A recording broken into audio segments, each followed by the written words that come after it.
హైదరాబాద్లో ఓవైపు ప్రముఖ హీరో కన్వెన్షన్ సెంటర్ కూల్చివేత, మరోవైపు చిత్రపురి కాలనీ రో హౌసెస్ ఆక్రమణలపై కంప్లైంట్లు. ఇలా రోజుకోటి జరుగుతున్న నేపథ్యంలో సినీ రంగంలో అభద్రతా భావం ఎక్కువవుతోంది. అలాగే ఏపీ నుంచి సినీ రంగానికి పాజిటివ్ సంకేతాలు కూడా అందుతుండటంతో తెలుగు సినీ పరిశ్రమ ఏపీకు తరలిపోతుంది అంటూ ఊహాగానాలు ఊపందుకున్నాయి.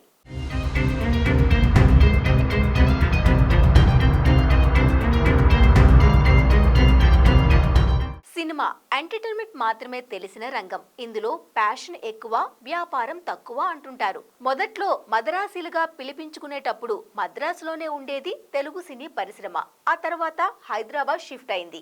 ఏఎన్ఆర్, ఎన్టీఆర్, కృష్ణ, రామానాయుడు లాంటి వారు స్టూడియోస్ కట్టడంతో మెల్లమెల్లగా డెవలప్ అయింది. తర్వాత రోజుల్లో dubbing, recording, re recording, editing, graphics, VFX ఇలా వేల మందికి ఉపాధి కల్పించే పోస్ట్ ప్రొడక్షన్ విభాగాలు హైదరాబాద్లో నెలకొన్నాయి. ఇక రామోజీ ఫిలిం సిటీ రాకతో హైదరాబాద్కు చిత్ర నిర్మాణ రంగంలో తిరుగు లేకుండా పోయింది. ఇలా హైదరాబాద్లో తెలుగు సినీ పరిశ్రమ నిలదొక్కుకోవడానికి కొన్ని దశాబ్దాలే పట్టింది.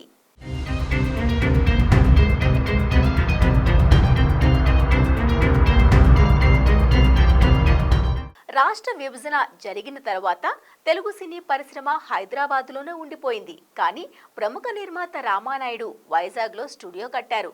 మెగాస్టార్ చిరంజీవి కూడా అలాంటి ప్రయత్నాలే చేసి చివర్లో ఆపేశారు. అప్పటి సీఎం చంద్రబాబు సినీ రంగానికి చాలానే సపోర్ట్ చేశారు. ఏపీలో తలకోన, తడ, హార్స్లీ హిల్స్, కోనసీమలో అందమైన షూటింగ్ స్పాట్లు ఉన్నాయని, ఏపీకి చిత్ర పరిశ్రమను తరలించి అమరావతిలో సినీ ప్రముఖుల కోసం ప్రత్యేకంగా ఓ ప్రాంతాన్ని కేటాయించాలన్న ప్రతిపాదనలు సైతం వచ్చాయి. అయితే నాడు తెలంగాణ సీఎంగా ఉన్న కేసీఆర్ టాలీవుడ్ హైదరాబాద్లోనే ఉంటుందని, ఇందుకు అన్ని రకాలుగా సహాయ సహకారాలు అందిస్తామని హామీ ఇచ్చారు. చెప్పినట్టుగానే కేసీఆర్ ఏనాడు సినీ పరిశ్రమను ఇబ్బంది పెట్టలేదు. స్పెషల్ షోలు, బెనిఫిట్ షోలు, టికెట్ రేట్ల పెంపు, షూటింగ్లకు అనుమతి, ఇలా ఏది కోరితే అది క్షణాల్లో ఏర్పాటు చేశారు కేసీఆర్. దాంతో తెలుగు సినీ పరిశ్రమ హైదరాబాద్లోనే ఉండిపోయింది.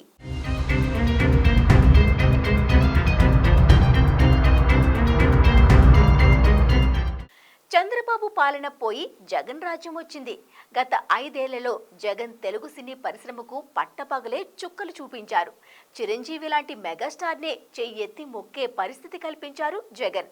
రామానాయుడు స్టూడియోని కూడా ముప్పు తిప్పులు పెట్టారు ఆయన. అంతేకాదు, సినిమాల టికెట్ రేట్లు పెంచుకోవడానికి, బెనిఫిట్ షోలకు పర్మిషన్ ఇవ్వకుండా నానా రకాలుగా ఇబ్బంది పెట్టారు. దీంతో ఏపీలో షూటింగ్లకు లొకేషన్స్ ఫ్రీ అన్న ఆఫర్ ఇచ్చినా కూడా ఎవరూ అటువైపు చూసే సాహసం కూడా చేయలేదు. దీంతో సినీ పరిశ్రమ హైదరాబాద్లోనే ఉండిపోయింది. రీసెంట్ గా ఏపీలో జగన్ పాలన పోయి చంద్రబాబు, పవన్ కళ్యాణ్ల కూటమి పరిపాలన వచ్చింది. తెలంగాణలో కూడా కేసీఆర్ పోయి రేవంత్ రెడ్డి సర్కార్ వచ్చింది. ఏపీలో సినిమాటోగ్రఫీ మంత్రిగా బాధ్యతలు స్వీకరించిన జనసేన నేత కందుల దుర్గేష్ ఆ మధ్య కొన్ని ఆసక్తికర వ్యాఖ్యలు చేశారు. ఆంధ్రప్రదేశ్లో సినిమా షూటింగ్లకు అద్భుతమైన లొకేషన్లు ఉన్నాయని, చిత్రీకరణ పెరిగేలా చర్యలు తీసుకుంటామని అన్నారు.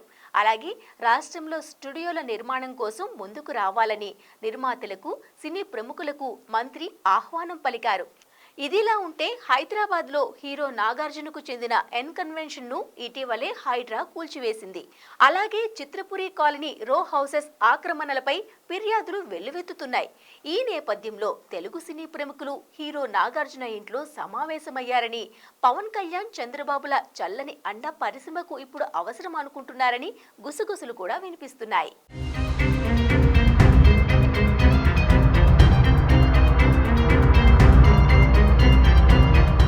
హైదరాబాద్లో ఇప్పుడు ఉన్న తాజా పరిస్థితులకు మనస్తాపం చెంది తెలుగు చిత్ర పరిశ్రమ ఏపీ తరలి వెళ్తే ఈ 5 ఏళ్లు బాగానే ఉంటుంది. స్టూడియోలు అవి కట్టుకుంటారు. కర్మకాలి 5 ఏళ్ల తర్వాత జగన్ ప్రభుత్వం అధికారంలోకి వస్తే పరిస్థితి ఏంటి? అప్పుడు పెనం మీద నుండి పొయ్యిలో పడ్డట్టు అవుతుంది. ఆలోచించండి అంటున్నారు కొందరు. చూడాలి మరి పరిశ్రమ పెద్దలు ఏ నిర్ణయం తీసుకుంటారో, తెలుగు చిత్రసీమను ఏపీకు ఎప్పుడు ఎలా షిఫ్ట్ చేస్తారో.